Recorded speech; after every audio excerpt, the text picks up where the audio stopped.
Move over, Dan Brown, because scientists are getting closer to cracking the real Da Vinci Code. And by the real Da Vinci Code, we mean Leonardo da Vinci's genetic code, his DNA.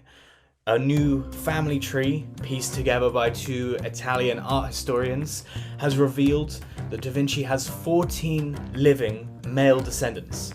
And that's really exciting to scientists because they think it could help them unravel the hidden mystery of where the Mona Lisa painter is buried.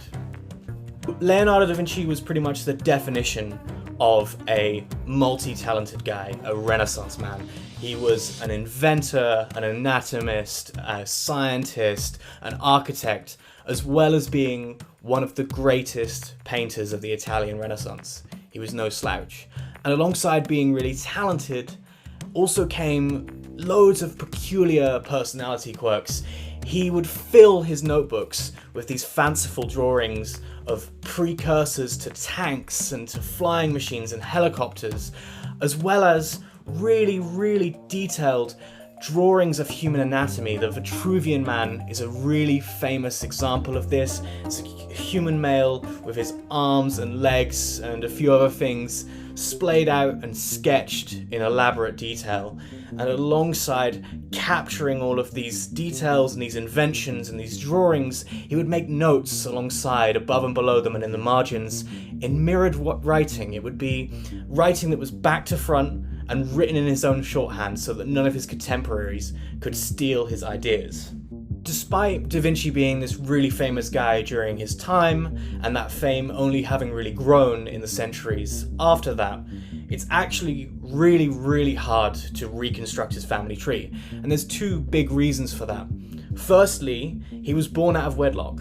So his dad was a fairly notable lawyer at the time, San Piero da Vinci, but his mum was an orphan child, Caterina, that we don't really know loads about, so we can only really look at him through his father's lineage. And also, when he died in 1519, Da Vinci had no children, so there's no ability there to directly trace any family history.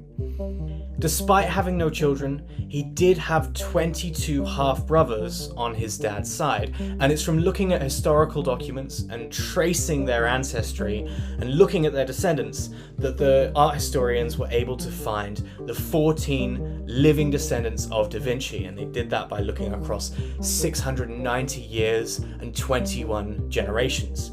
And his ancestors have professions as diverse as Da Vinci's interests were. One is a blacksmith, another a porcelain seller. They even have an artist among them. Now, the reason why scientists are focused exclusively on male descendants of Da Vinci is because of a chromosome called the Y chromosome. Only men have it, and it's passed down from father to son, and scientists think it remains largely the same across 25 generations. The reason why that's really exciting is because it could allow scientists, if they sequence the DNA or the Y chromosome of Da Vinci's descendants, to get a peek at the DNA of Da Vinci himself. What is it that scientists actually want to use Da Vinci's DNA for? Well, some want to use it to create an accurate 3D model of what his face might have looked like through a process called DNA phenotyping. Others would like to identify whether artwork and notes purportedly belonging to him actually do belong to him. And others, possibly the most exciting purpose, want to use it to figure out if remains that supposedly belong to Da Vinci actually do. Now, Da Vinci was originally recorded as being buried in the chapel of Saint Florentin in the Château d'Amboise in France, but the French Revolution came through, busted the chapel up, and it had to be demolished. And there were remains that were excavated from the chapel, but belonging to a mysterious male, that were then buried in the nearby chapel of Saint Hubert. Now, many people claim that these actually belong to Da Vinci, but none of us really know.